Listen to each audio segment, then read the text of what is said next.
My name's Cornell, and I'm a personal trainer. That's what I do for my day-to-day. Where are we here at the moment?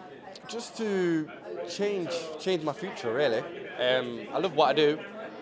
I also don't want to keep trading my time for money, so I'm looking to make some passive income, put some work in, and just transform my life, really. Nice. And what have you learned here this week? I've learned that you got to put yourself out there. You got to be confident with what you're saying. Basically. Awesome, man.